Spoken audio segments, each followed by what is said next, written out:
tous, merci de vous joindre à nous pour cette session dans le cadre de la Cyber Security Week. Je suis Aline Moiret de la société EBRC. J'appartiens à l'équipe Risk et Business Advisory et je représente la practice Gouvernance, Risque et Compliance.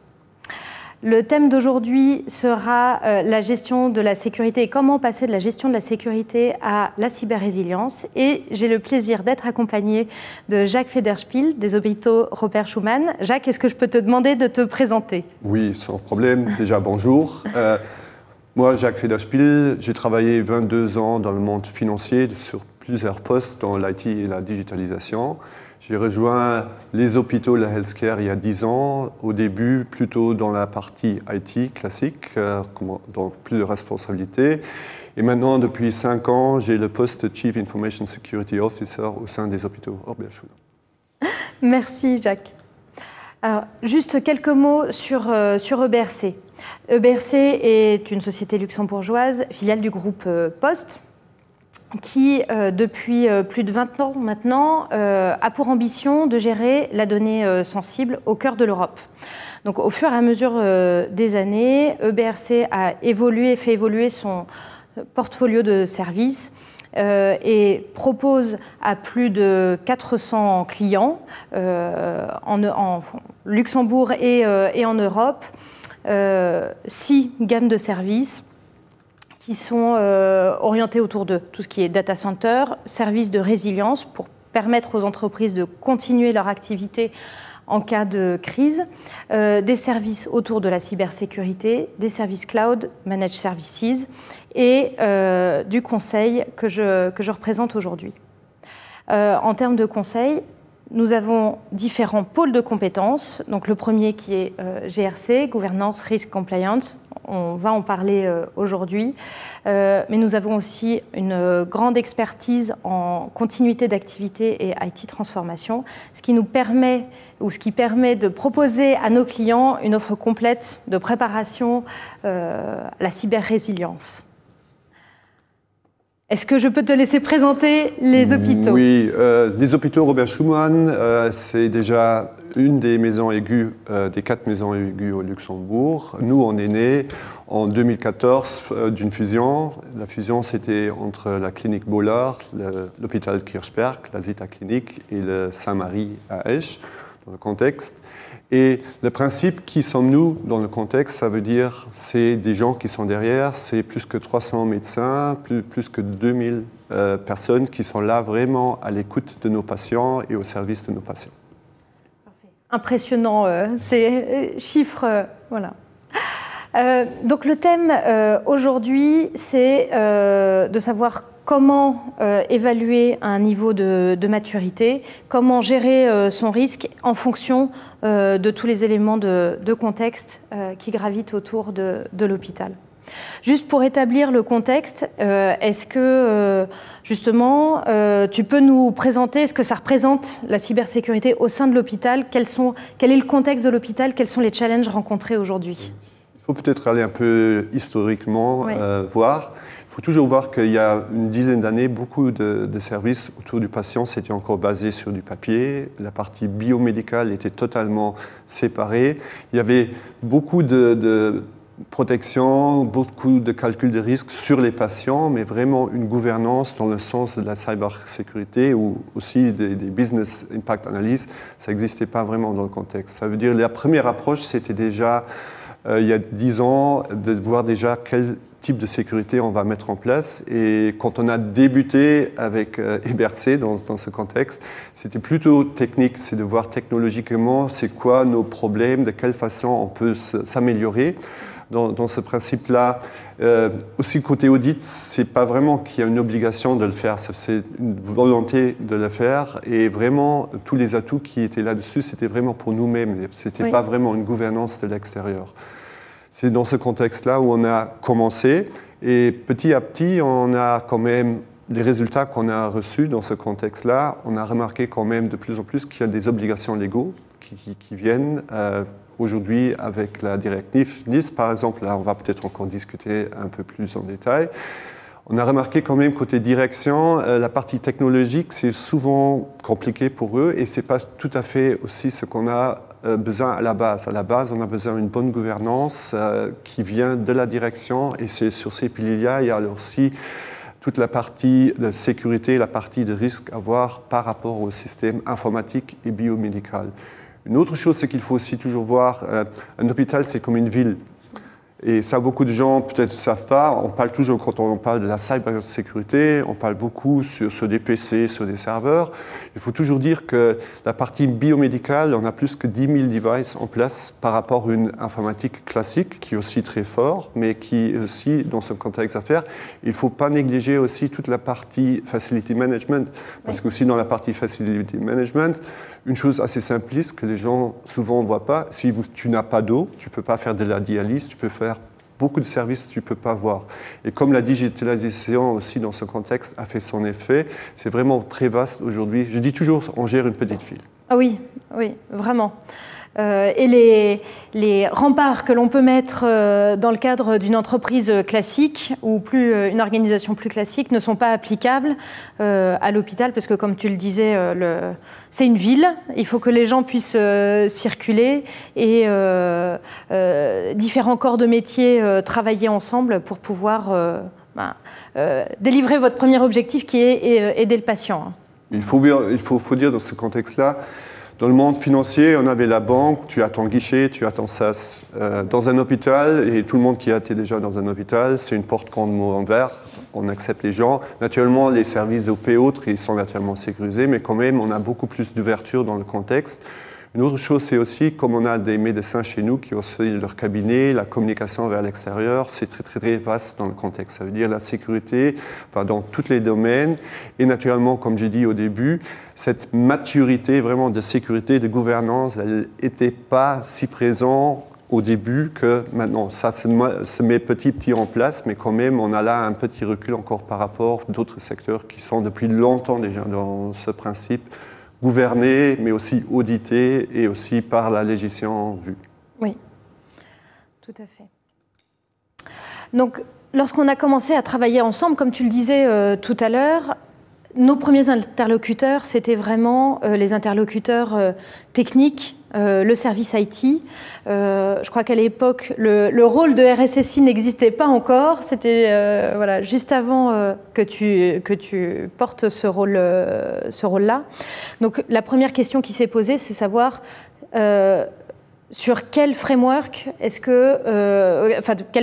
qu'on va utiliser pour baser notre audit, parce que ISO 27001, NIST, SANS, le Top 20, le nombre de frameworks est assez vaste. Et en fait, notre premier choix a été vers un framework plus technique, celui du CIS, donc avec les 20 contrôles critiques, parce qu'il était concret et qu'il convenait bien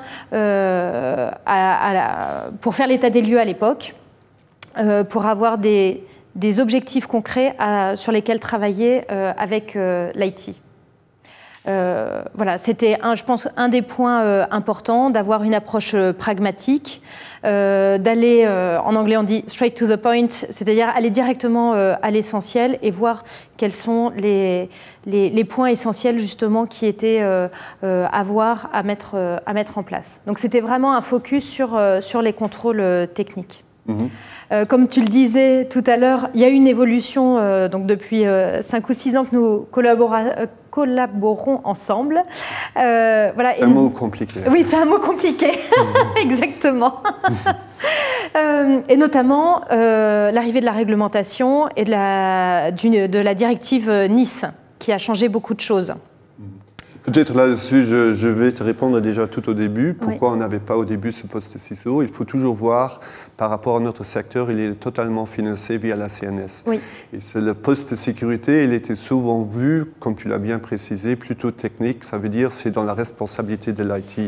Et c'est seulement avec le temps, maintenant avec les gouvernances, qu'on a remarqué que la sécurité, le poste de CISO, et ça c'est encore parfois pas toujours évident, à un certain moment, les hôpitaux Schumann ont décidé vraiment de se consacrer côté sécurité, et aussi ils ont compris, la direction a compris que la sécurité, c'est pas seulement l'IT, mais c'est tout ce qui touche autour. C'est le papier, c'est les environnements, c'est les gouvernances, c'est les contrats. tout un ensemble et que le poste des ciseaux, ce n'est pas quelque chose qui c'est au sein d'une informatique, mais il faut le sortir. Et ça, clairement, on a directement commencé, quand j'ai repris le poste, au sein de la direction, on a mis ce poste ciseaux directement en dessous de la direction générale. Et aussi important, il y a eu à ce moment-là un comité de sécurité qui a été créé aussi avec tous les acteurs de la direction pour d'un côté voir quels sont les problèmes, mais pour aussi avoir la thématique ou aussi la puissance de changer quelque chose. Oui. Ou naturellement d'accepter des risques. Ça c'est aussi parfois, on ne peut pas tout mettre en place, on n'est pas une grande banque dans ce contexte-là. On a débuté, comme tu l'as bien précisé, côté IT plutôt. Même au début, il faut dire, au début, on n'a vraiment que vu l'IT. On n'avait même pas vu la partie biomédicale. Oui. Parce que là aussi, dans les hôpitaux, souvent, tu as une équipe pour le technique et tu as une équipe pour le biomédical ensemble. Ils sont séparés parce que côté biomédical, il faut avoir parfois d'autres compétences que dans l'IT. C'est un travail d'ensemble dans le contexte. Mais bon, tu sais aussi bien que moi, quand tu as deux cellules différentes, ça pourrait marcher mieux. Oui. Mais on a un super entente entre les gens, mais c'est logique si tu as des silos séparés.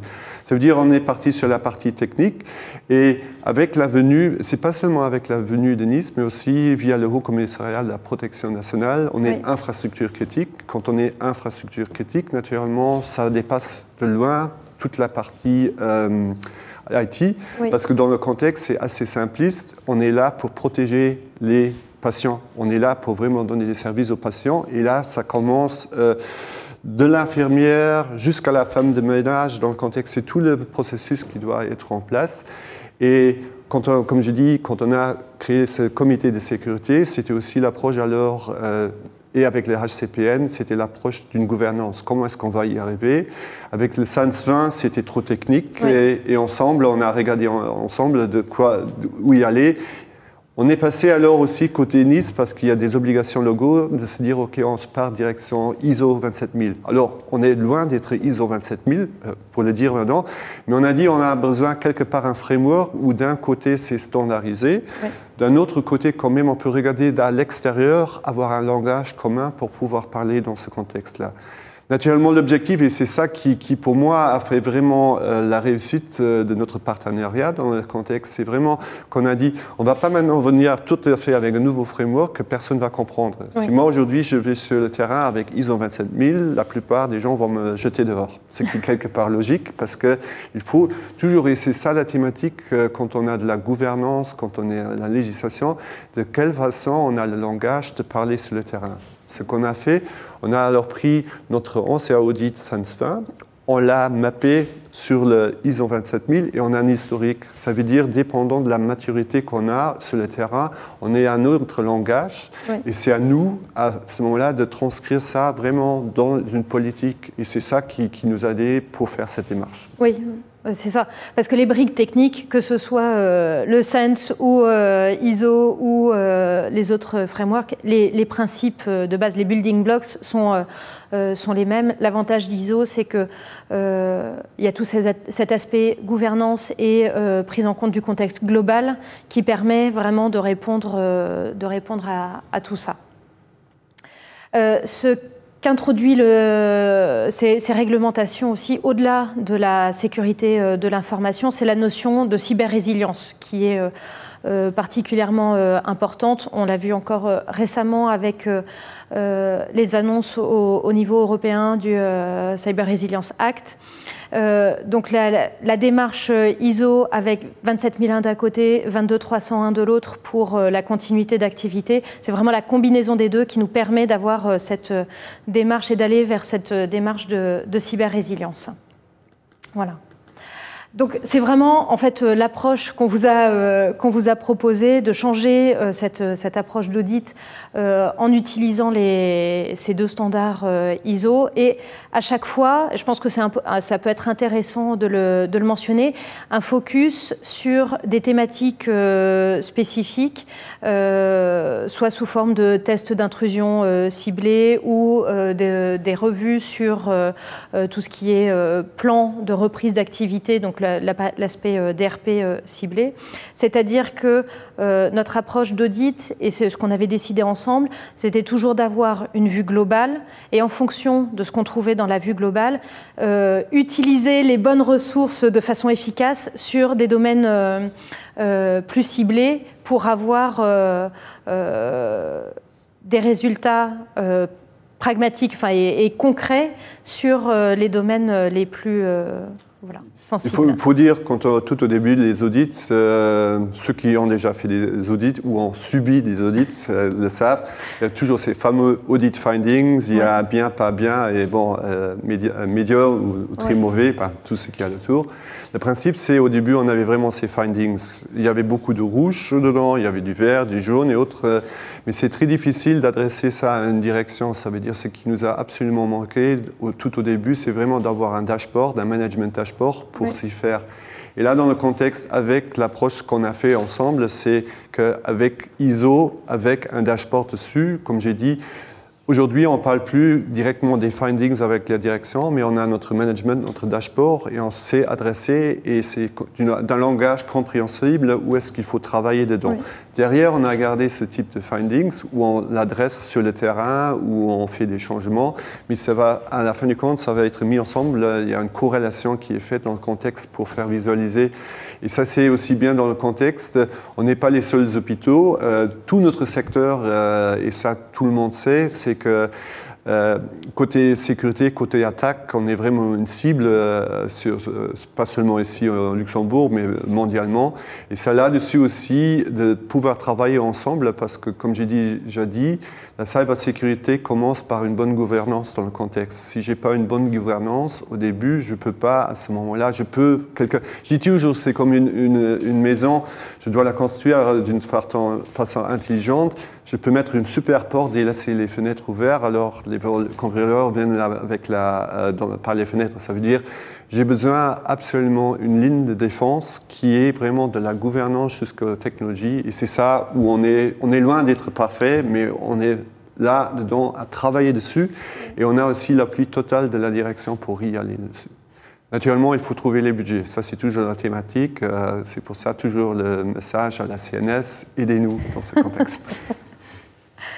Qui est particulièrement important. Mais je pense que ce que tu viens d'expliquer, c'est vraiment l'illustration du rôle du RSSI, du Risk Manager, c'est-à-dire de pouvoir porter un message auprès de la direction et des personnes qui sont en charge des prises de décision, de la définition, enfin de la validation d'une stratégie et des moyens nécessaires pour pouvoir la dérouler, d'un côté.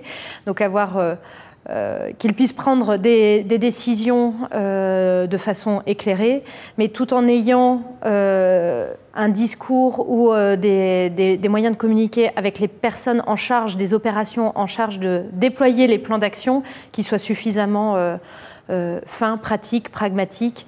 Voilà. Et c'est ce qu'on essaye de faire, c'est ce qu'on applique toujours chez nous, c'est-à-dire que nous-mêmes EBRC, dans le cadre de nos différentes certifications et dans le cadre de notre rôle, on définit des démarches qui essayent d'être un maximum pragmatique. On a ces problématiques de reporting à la direction et définition des plans d'action avec les opérations. Et c'est ce côté pragmatisme, retour d'expérience, ce qu'on a appliqué à nous-mêmes, on le propose à nos clients, qu'on essaye de transcrire, en l'adaptant bien sûr au contexte spécifique qui est l'hôpital.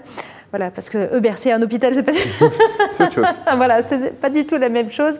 Mais les principes et les problématiques de communication, encore une fois, auprès d'une direction ou auprès d'équipes techniques ou d'équipes métiers en charge d'appliquer ceux-ci sont, je pense, proches.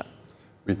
Moi, là-dessus, pour moi, le challenge du futur, c'est vraiment, on a parlé vraiment maintenant des audits et autres, mais je dis toute la partie sécurité, protection des données, ça doit être englobé dans le contexte.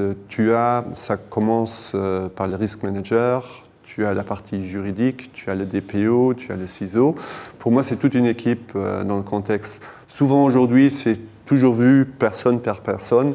Ma vue est plutôt dans le contexte, un peu comme dans les finances, quand ça commençait avec le compliance, avec tout SOX et autres. Avant, c'était des gens qui se baladaient, et aujourd'hui, c'est une grande structure qui est là-dessus.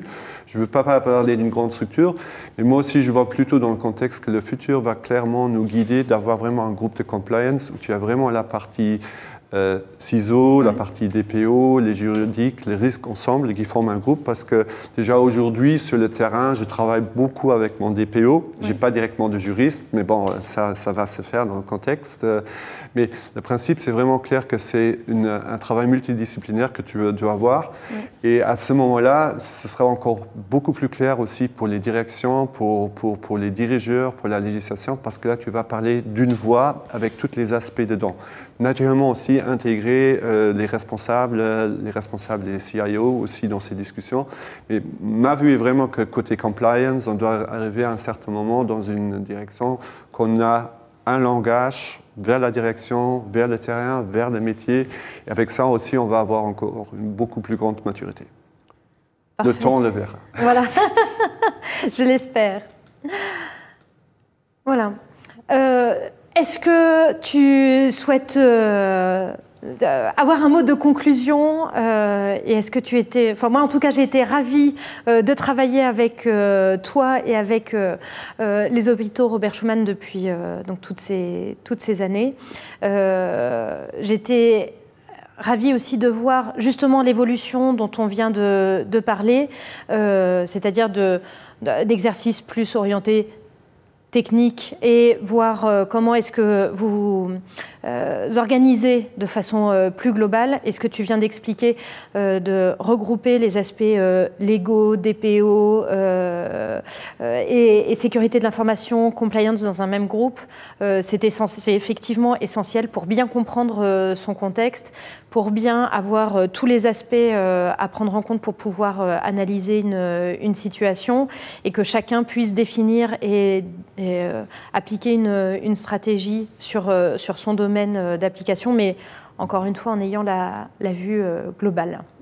De ma vue, et c'est pour ça que c'est un long chemin qu'on a déjà ensemble fait, moi je dirais ce qui m'a le plus aidé dans ce contexte, c'est vraiment, on a commencé avec une maturité assez basse dans le contexte.